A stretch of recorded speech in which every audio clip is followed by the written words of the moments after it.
Hello children. In the previous class, we have learned about how the asexual reproduction takes place in small organisms like amoeba, planaria, euglena. Now, in this class, we are going to discuss about the asexual reproduction in plants. How the asexual reproduction takes place. Here also there is no fusion of male and female gametes. Here the single parent means from the single plant we are developing a new plant or single part, you can say.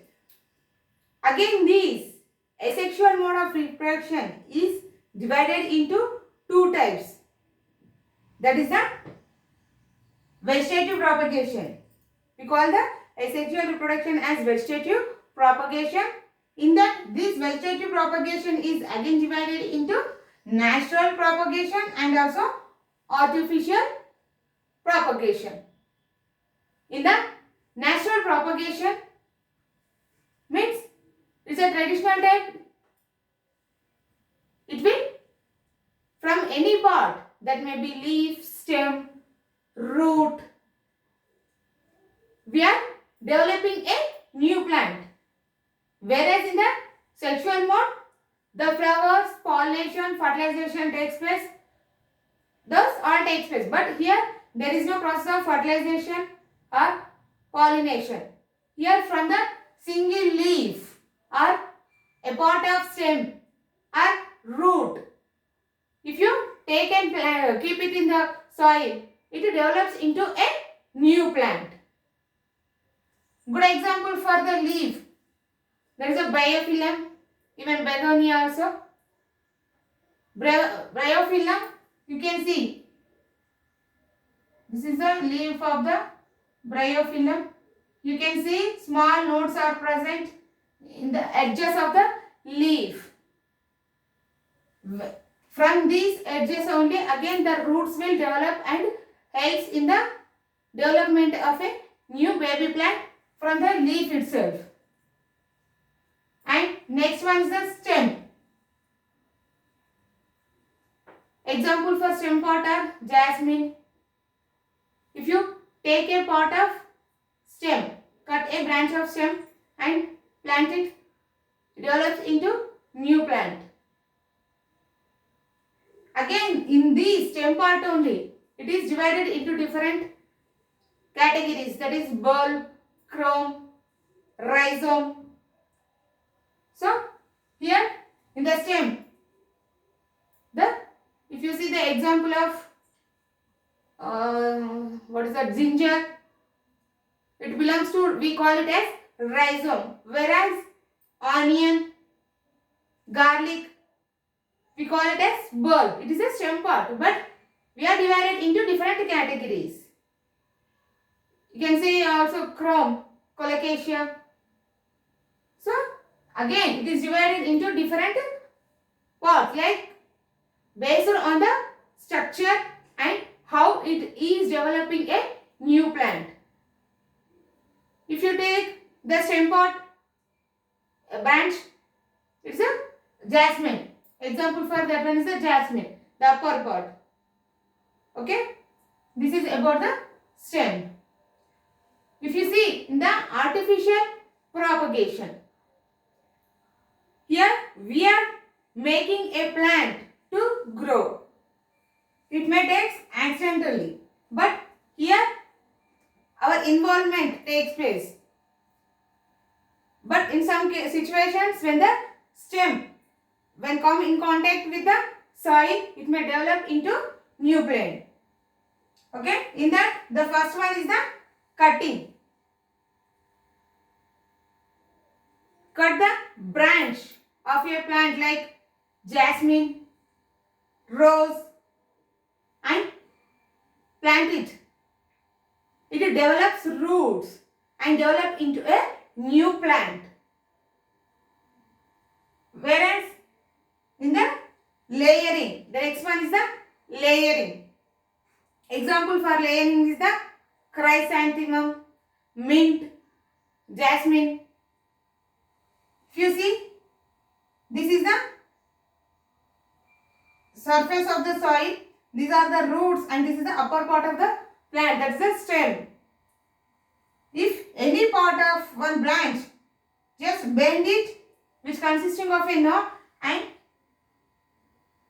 that node must come in contact with the soil.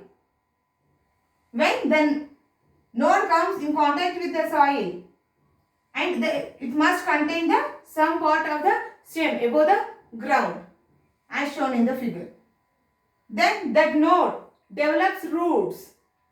After few days, after developing the roots, this will grow individually. Okay. Example for this one is jasmine, nerium. The next one is the grafting. In this, we are taking two stems. That is the plant which consisting of root and another which does not consisting of roots. Means take a part of the stem which is already growing, means which is in contact with the soil and consisting of roots. Cut that stem in V shape and take the another plant, whatever you want to take, and attach to that V shaped stalk and tie it with the cloth. Leave it. After a few days, the transportation of food materials and water takes place. Here, the upper part, that is another plant stem, will also develop fruits, flowers, leaves. So, this is the grafting method. Then what is the use of this grafting method? Means, if some plants will give more number of fruits, means yield is good, but then the fruits, whatever the plant it is giving, it may be mango or any other, the fruit does not have sweetness. So, if you want to get the fruits in more quantity, more yield, and also the fruits must be tasty, means which consists of more sweet. So, for that you can take the plant which gives much yield, one branch, and another you can take it which the fruits, means the plant which gives good taste fruit. So, when you attach this one, the new plant which is developed will give more yield, and also the fruits it gives is also tasty.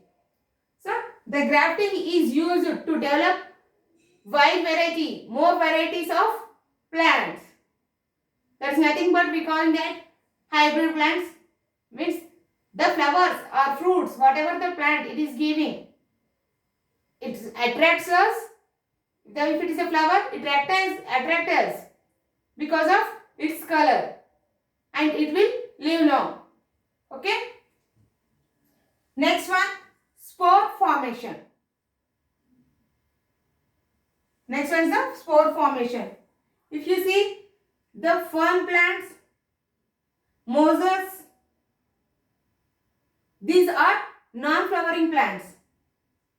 Rhizopus, these all are non-flowering plants. They does not produce flowers.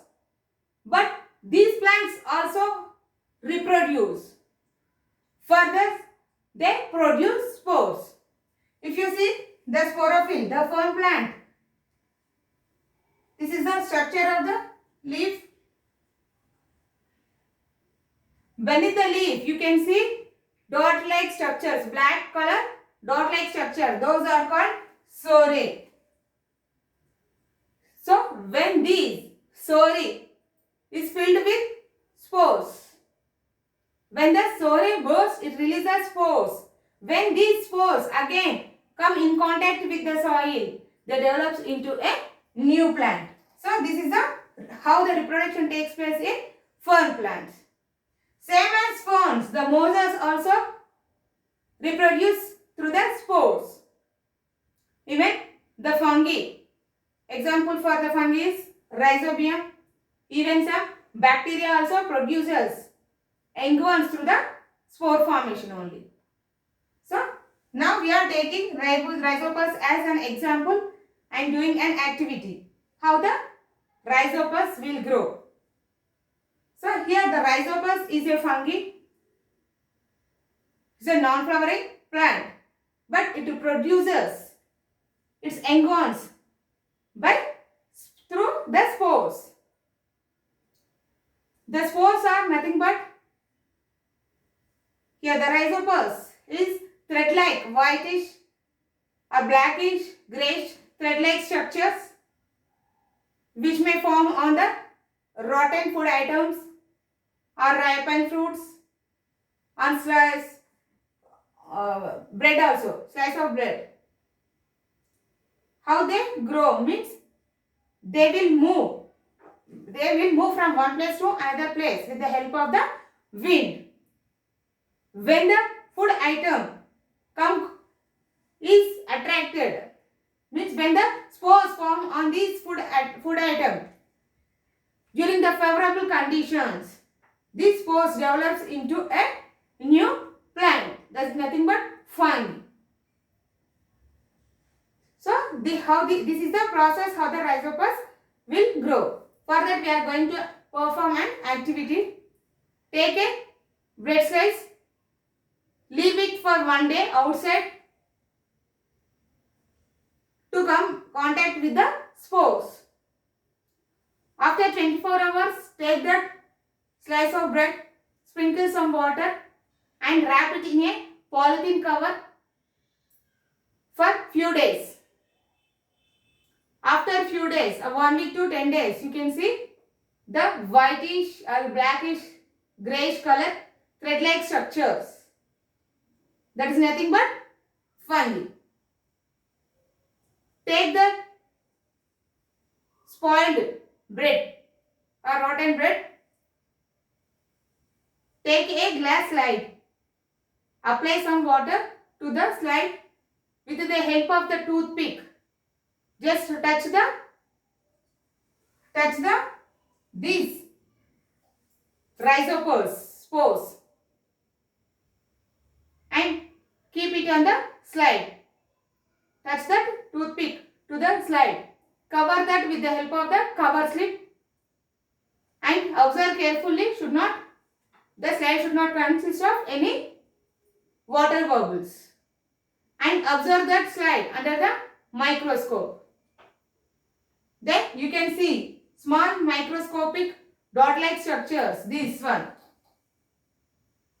This round color structure, we call it as sporangium.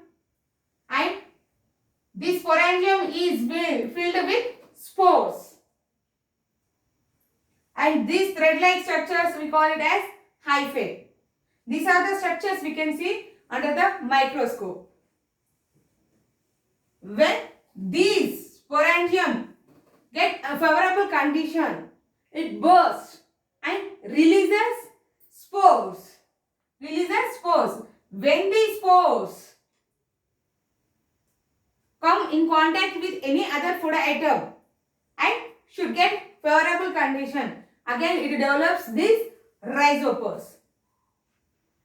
Okay, this is about the Rhizopus, how the spore formation takes place and how the reproduction takes place in the non-flowering plants.